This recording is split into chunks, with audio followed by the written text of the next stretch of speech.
नाशिक महानगरपालिकेच्या बिटको रुग्णालयात औषधांचा तुटवडा निर्माण झाल्यानं गोरगरीब रुग्णांना प्रचंड त्रासाला सामोरं जावं लागतं। हॉस्पिटलमध्ये उपलब्ध असलेली औषधं देण्याऐवजी रुग्णांना संपूर्ण औषधांची यादी देऊन रुग्णालयाच्या आवारात असलेल्या मेडिकलमधून औषधे विकत घेण्यास भाग पाडलं जात असल्याचा गंभीर आरोप शिंदे गट शिवसेनेचे नितीन खरजूल यांनी केला आहे। खरजूल म्हणाले, डॉक्टरांनी लिहून दिलेल्या 10 औषधांपैकी 7 औषधे रुग्णालयात उपलब्ध असतानाही हॉस्पिटलच्या आवारात असलेल्या सरकारमान्य मेडिकलकडून सर्व औषधे बाहेरून घेण्यास सांगितली जात आहेत।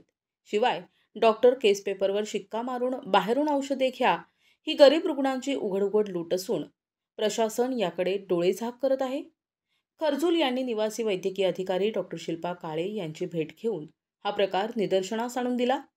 डॉक्टर काळे यांनी 2 ते 3 दिवसात ही अनियमितता थांबविली जाईल असे आश्वासन दिले आहे। महानगरपालिकेचे कोट्यावधी रुपयांचे बजेट असूनही बिटको सारख्या महत्त्वाच्या रुग्णालयात औषधांचा पुरवठा होत नाही ही नाशिककरांसाठी लाजिरवाणी बाब आहे। बिटकोतील डॉक्टर आणि मेडिकलवाल्यांमध्ये संगनमत असल्याची शंका येणं साहजिक आहे।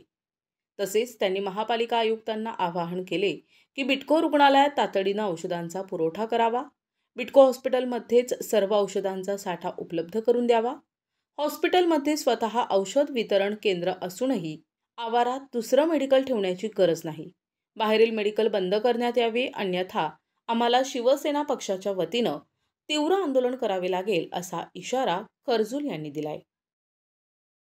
हॉस्पिटल असताना 2000 कोटीचं आपल्या महानगरपालिकेचं बजेट असताना आपण जर यांना औषधं पुरवू शकत नसल तर आपली एवढी नाशिककरांना ही लाजिरवाणी गोष्ट आहे। आणि त्याच्याही पलीकडे आणि कुठल्याही डॉक्टर मला तर असा शंका येते का मधले डॉक्टर आणि या मेडिकलवाल्याचं काही साठलोट आहे की काय, किंवा असं कुठलंच नसतं का जो माणूस असतो जो डॉक्टर असो कोणी असो ते प्रिस्क्रिप्शन औषधं लिहून देत असता यांनी डायरेक्ट औषधांचा सिक्काच बनवून घेतलेला आहे का एवढे औषधं तुम्हाला बाहेरून घ्यायचेच आहे। हे जर येत्या 2-4 दिवसात जर थांबलं नाही तर आमच्या शिवसेनेच्या वतीने मोठं आंदोलन करण्यात येईल। व हे इथे जे मेडिकल जे म्हणताय सरकार मान्य टाकले पण हे इकडं खूप नागरिकांची लूट करत आहे, हे आम्ही बंद केल्याशिवाय राहणार नाही। आणि सर्व नाशिक महानगरपालिकेच्या याच्या माध्यमातून मी आयुक्त साहेबांना पण सांगतो की तुम्ही बिटको हॉस्पिटलमध्ये जास्तीत जास्त लवकरात लवकर तुम्ही आपल्या औषधांचा स्टॉक पाठवावा व गरीब जनतेची हेळसाळ थांबवावी अशी विनंती करतो। थांबतो। जय हिंद, जय महाराष्ट्र। प्रतिनिधी प्रशांत जेजूरकर, दिशा न्यूज।